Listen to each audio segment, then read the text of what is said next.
that's the year we're going to see a lot more innovation around television forms, because most set-top boxes and TVs that are coming out now are all ready for you to plug in an IP connection. Now, the reason I think that's significant is most of those companies are thinking about it as being a way to get more video on demand. So you can have live television down a broadcast stream, you can have your on-demand via the equivalent of an iPlayer in the UK, and you could have your web applications.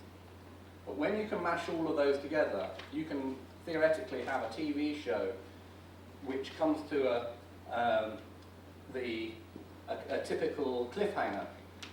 But to get past that cliffhanger, you've got to then play a little game, a casual game, and then the story can move on. And that's all now deliverable through IP. So that's coming along. And then the third thing, which I think is really exciting for storytelling, is that the devices are starting to talk to each other. So for the first time, rather than being lots of constrained by operating systems, more and more stuff is being made on the cloud, and actually being able to start a story on TV, put it in your pocket, carry on that story when you're on the underground or the tube, being able to then dock it when you're at home or listen to an audio track when you're in the car, suddenly becomes achievable. And so from our perspective, how you do all of this is still up for grabs, but it could be a really exciting time for storytelling. So that's me. You got any questions? Or just points? I think. If you want the microphone handed round. Only one. Just in terms of, you mentioned before that you use flash technology, how have you then, with the rise of the iPad and the Apple development and not having flash capable, or choosing not to have it capable, how have you overcome that hurdle? So the BBC, until recently, was not doing anything on iPads. That was more of a regulatory issue, because we're funded out of the licence fee, and that had been referred to the BBC Trust, our regulatory body. There's now a lot of thought around how do you make your assets reversionable. So going right back to source assets, so not thinking that it's a Flash movie, but Flash helps you render a bunch of assets which might be HTML assets, HTML5 or something like that. I don't think we're there yet. There's a lot of problems with legacy to transfer games, and actually children's department was one of the highest uses of Flash, because it's most of what we did was animated and game-like. But I think the interesting bit is where people start thinking of their pipeline. I work a lot with the animation company, the teams who are making the long-form animation, and we now try to get right in at the beginning of that pipeline to say, let's isolate all of those. And I get quite rude that their cartoon is only as good as their maquettes and their walk cycles, and actually it's all just data, and which they don't like to hear. Because most TV people still work with the finished package, driving all of the decisions they make up front. And we're just trying to change that, saying it's actually just character creation, and then know way we want to spit it out. How do you deal with the budgeting for different outcomes, for different online, mobile, everything? So the BBC, I think, was quite early into this space, and we have ring-fence budgets for online. It's not huge. It was typically around, I think, it was around 5% of what we might spend on a show. Not for every show, so we'd have to pick and choose. But it was by getting in with the productions that we were able to be really canny. Because a lot of the things that we did, we'd shoot on the same set. And again, that was more about changing the culture of the personnel, rather than actually a sort of a financial issue. I worked in the factual department, quite a lot of those examples were in the factual department, and we tried different models, and I couldn't say there was a right model. Sometimes we gave the budget to the TV people and gave them a list of requirements to deliver. The problem with that is the pressure of being on the set we were the bottom of their list, or they'd spend the money and forget to get the assets. I think where we were most successful was where we were able to bring on young producers who sort of work through the interactive team, and then we'd give them a foot up to be a sort of a second in command on a production. Yeah, as far as I understand, most of these are then free on internet. Or do you sell any licenses, or is any of these things you're showing us here sort of what people are paying for? To access? Because of the BBC, Yeah. everything we release in the UK is free. Yeah. Because it's a license fee, and the principle is that you've already paid for it. Where some of those shows have been sold on to other territories, we have sold on the interactive components to the broadcasters. Most broadcasters aren't monetizing it directly.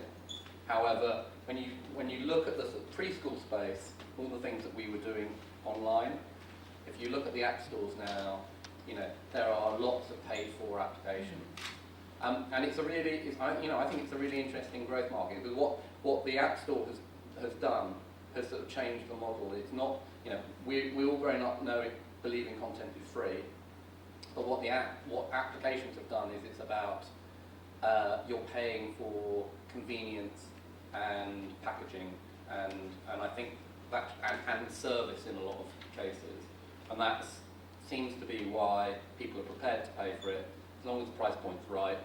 But the BBC isn't. We don't charge for those. But children's apps, there are some which are doing really well as paid for apps.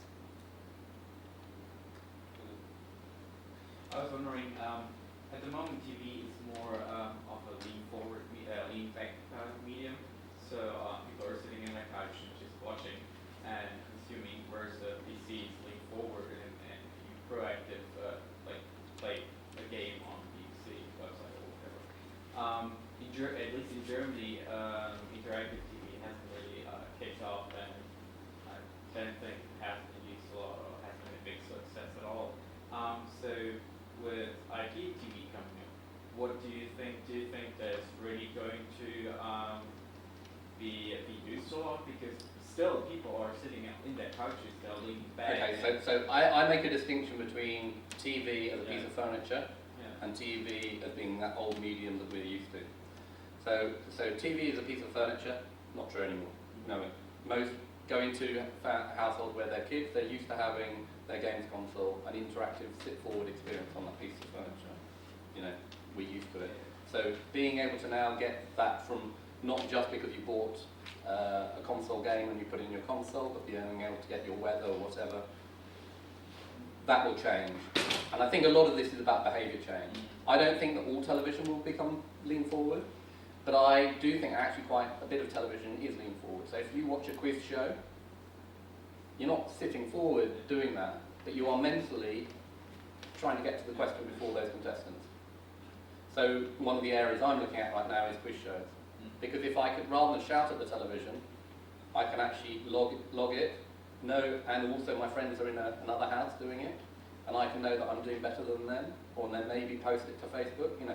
There's no reason why you can't now connect all of that together. Yeah.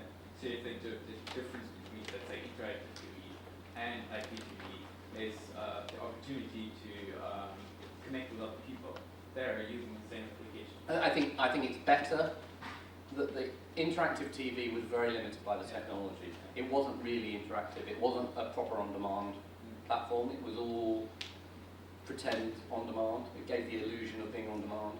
So when you have internet, you can pull in anything. And that for some of it, it's about storytelling. For some of it, it might be it's about making the mainstream more personal. So an example I use is if you're watching a program about property prices, halfway through that show, without you knowing, there could be a little feature about property prices in your area, because you've already said that you want the latest information in my area. So it could be blended into your experience. So still sit back, and the box is doing the work for you. No more? I have a question on content creation. if the narrative is interactive, thus you give the audiences options on the continuity of a story, do you ever reach a point when the many versions become unmanageable? So there's lots of different theory about interactive narratives. There are branching narratives where it just branches out and out and out. There are converging narratives where you branch and you pull back to the main storyline. In terms of production, I think it's really how big a budget you've got. Of course, you can create lots and lots and lots of permutations, but often what I've found is actually you don't, people, what is more important that their emotional drive to be in control or to make a choice is satisfied, rather than to know that I'm taking route 1 out of 20,436. So, it's not a numbers game in that respect. So as long as you emotionally come out of it feeling that you were empowered and your choice was enacted upon, it doesn't really matter. So if you have a choice about follow the girl or the boy, that's a binary choice. What they then do might actually then converge back in the place that you would have gone to either route. But your journey, gaming, they talk about flow. The flow, as in the emotions that you conjure up as the recipient of that story, that's what's really important about it. Games are also quite interesting because they give this illusion of being free open worlds, but often they're quite linear in story. But what they do is they take you from A to B. They then let you run around B for half an hour until you've shot everything or collected everything, and only when you have, you then go from B to C. But that's leveling up. It's sort of, that's the story often imposed on through games is a sense of that you've got free realm. You haven't. You're locked in this area. And again, there's lots of theory about this. Different people have different approaches, but for me, I think it's about making sure you really get into the head of your user and make sure you satisfy their emotional, the requirements. How will they feel at that moment? Have you satisfied that? That's it? Any more? Bang on time.